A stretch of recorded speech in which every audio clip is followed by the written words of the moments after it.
What's up, tribe? How you guys doing? Go ahead and hit that subscribe button, and I hope you like this video. This is your Black History Month fact, day 16. I know it's technically day 23. Child, we're going to get caught up. But anyway, most of you guys have heard of Ruby Bridges, but how many of you have heard of the New Orleans Four? Did you realize that there were actually four young ladies on that day that integrated the public school system down into New Orleans? Well, let's talk a little bit about them. On November the 14th, 1960, it marked the first day of school. The first day of first grade for Leona Tate, Tessie Provost, and Gail Etienne at McDonough 19 Elementary School, and for Ruby Bridges at William France Elementary School, collectively known as the New Orleans Four. Each blazed a pathway to equity in America's classrooms at only 6 years old. Okay. So let me scroll down and talk to you guys. We're very familiar with Ruby Bridges' story. Movies have been made. The very famous picture of her walking up those steps. Even Norman Rockwell has a very famous picture of her. But let's talk about the other three young ladies. Once inside the school, Tessie Gale, Leona Tate waited in the outside hallway of the principal's office for hours. They were there so long they began playing hopscotch on the floor tiles. By the time the three girls were finally placed in a classroom that first day at McDonough 19, the parents of the white students had begun arriving to take their children out of class. By the end of the day, the three young ladies were the only three students left in the building. The three of us bonded because it was just us and our teacher, said Gail. As part of the plan to expand desegregation after completing first and second grade at McDonough, Tessie, Leona, and Gail attended the third grade at T.J. Sims Elementary School, located in a predominantly white area of New Orleans. By third grade, the girls were no longer escorted by the marshals, and without this protection, the racism and abuse and treatment from other students was worsened.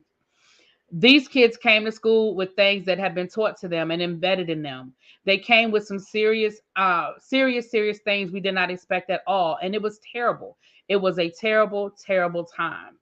Gail also remembers the traumatic experience that awaited her at TJ Sims. The teachers didn't want us to be there, and they let us know they didn't want us to be there. And the principal sure didn't want us to be there, and the older students didn't want us there either. Tess remembers her father explaining how they had agreed to participate in the desegregation plan for at least 3 years. Leona and Gail continued with the gradual desegregation plan through junior and senior high school. And in high school, they attended Francis T. Nichols High School, which had a Confederate rebel as a mascot. In 11th grade, we asked to have the mascot changed, and that caused a lot of fighting and a lot of riots. I can remember the fighting was so bad, the police came into the building on horseback, but the mascot did get changed. It had the horseback. Okay. Now, I also watched an interview, you guys. I'm gonna come on screen for this. I also watched an interview with the ladies where they spoke about being beaten. They spoke about one young lady, one of the women spoke about being beat, hit in the stomach with a bat.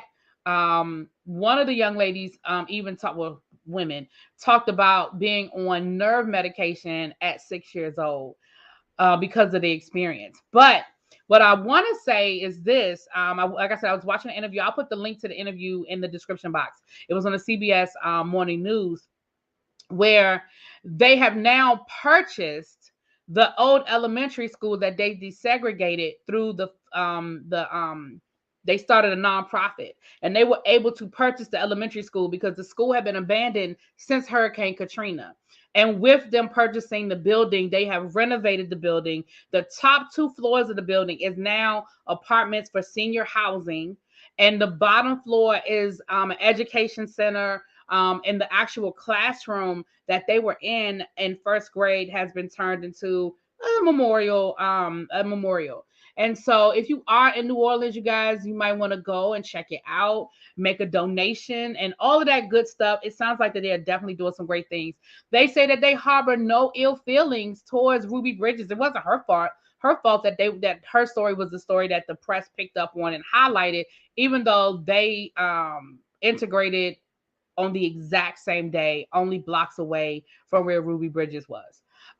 Let me know what you guys think. Put it in the comments. I'll talk to you guys later. Peace.